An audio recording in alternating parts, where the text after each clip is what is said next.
Hello, my YouTube friends. Welcome to another unscripted, unedited, no bull episode. Today, I would like to talk about only two things. First one, it's healthcare system. Doesn't matter which country it is, just healthcare system in general, and virus. Let's start with healthcare system. I think the problem is actually not how it's designed and what it does. It's actually starting with the name. We say healthcare system. That means someone would care about our health. And if you look how it functions, it cares about only sick people. So if we're sick, we go to hospital.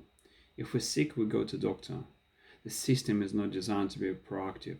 A system not designed to wish to make you better. System designed to look at the symptom and prescribe you the drug. And it's a really bad approach to what we facing right now, which is virus crisis. So it is not looking after our health.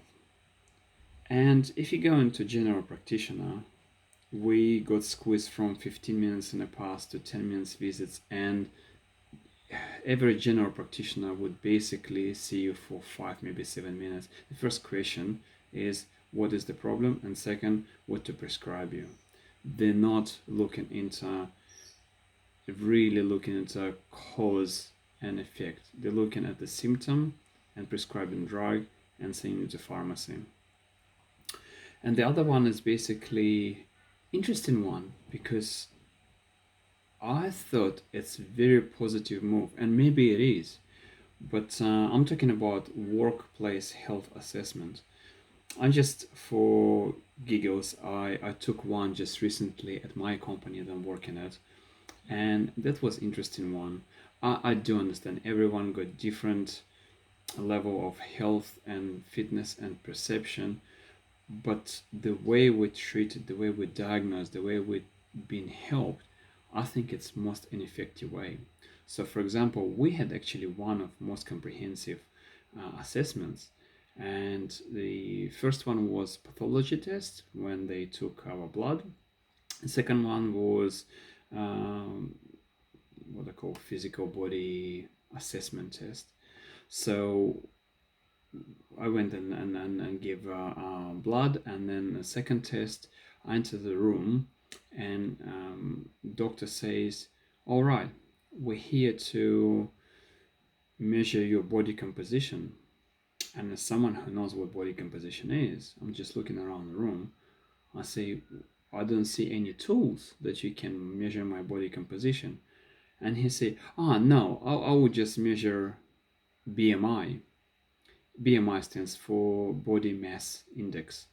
And BMI is a theory of norm that basically I think was obsolete when it was developed in the 60s or 70s. I don't even remember when. And the reason is that I've got a friend who is 103 kilograms heavy and meter 80 high. He's the fittest guy with 7% fat in the body, and yet he will be in obese category in BMI scale. So yes, I was overweight and unhealthy and had recommendation to look after my diet. Seriously guys, I've got 9% body fat, I'm fit, I've got really good VO2 max, and so on. So this is another example how you proactively reaching for help and the information you're given either untrue or meant to scare you. The second one was blood test, and I, for example, thought that blood test would be a little bit more comprehensive. It was standard blood tests that was measuring blood glucose and cholesterol, which basically blood glucose, I guess it's good, but still, I think we need to embrace continuous glucose monitoring to actually have a true picture of glucose state in the blood. However, let's focus on cholesterol.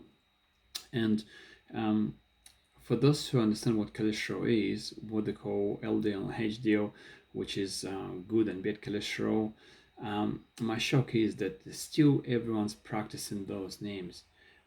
LDL is not bad cholesterol, it's a carrier for triglycerides. And if we look further, we understand how bad the test is done. Because, for example, if we got a healthy diet that's very low on carbohydrates and keep in mind insulin low, and my body fuels on ketones, which is basically what people call ketogenic diet, but it's not quite. I'm natively I natively would have high LDL, and my doctor would say, "Look, we need to put you on prescription on peptides because your cholesterol are high," and it would be actually making me worse because that's high cholesterol is not a problem because LDL is not cholesterol. But anyway, it's end of rant, and I'm just a bit shocked that when we go into healthcare system, it's not care about health, and even if we're trying to do something proactively, it's partially true or untrue. Now let's focus on virus. Um, I'm a bit upset about that too because the virus, yes, it's an extraordinary virus. We've got a lot of viruses around us, but that one is extraordinary. However, look what everyone is focusing on. What is the treatment? When we will get vaccine? And no one actually looks statistics, how people getting sick, where they getting sick, uh, what what happened with people that did not get sick much but got infected. So if you look at the statistics, basically most of the people got in serious trouble. They are older in the 70s, 80s, 90s with more fatal results there.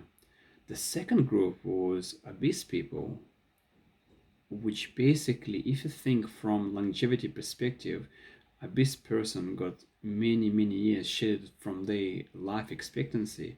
If someone is obese at their 50, it easily could put them in category of 70 or 80 or 90 years old, depends on obesity level, and they can get quite sick because they got a lot of going on wrong in their own body, all right?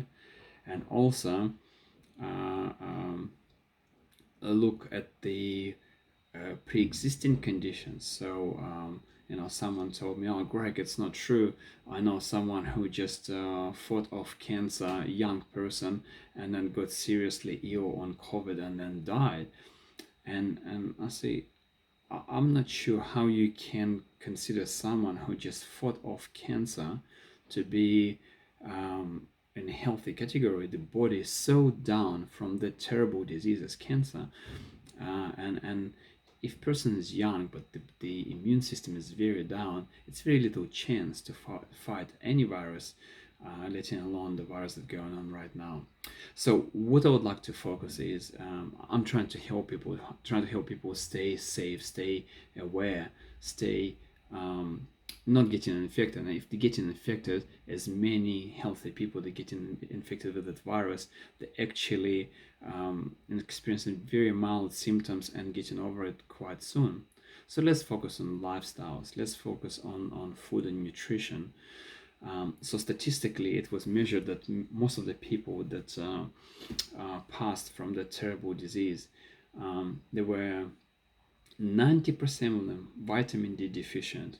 And it's no surprise. At older age, our skin cannot convert, there's no enough proteins not working well to convert sunlight as UV radiation to vitamin D. And by the way, vitamin D is not really a vitamin, it's a hormone.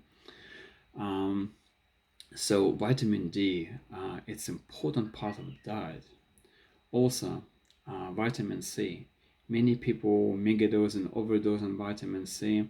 I would not recommend take it from supplement form. There's a lot of very cheap, nasty vitamin C supplements in a form of ascorbic acid, which is only one tiny part of vitamin C and not that beneficial. I would take the whole complex from right food. And as well vitamin K2, like minerals, zinc, copper, iron. It's all important to stay healthy and to not let chance to that virus to proceed any further.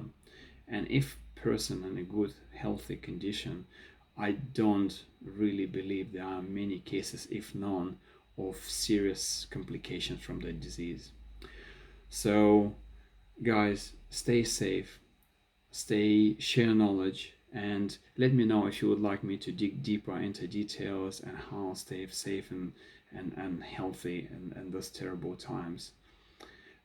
Comment below, subscribe to the channel, and I appreciate any feedback.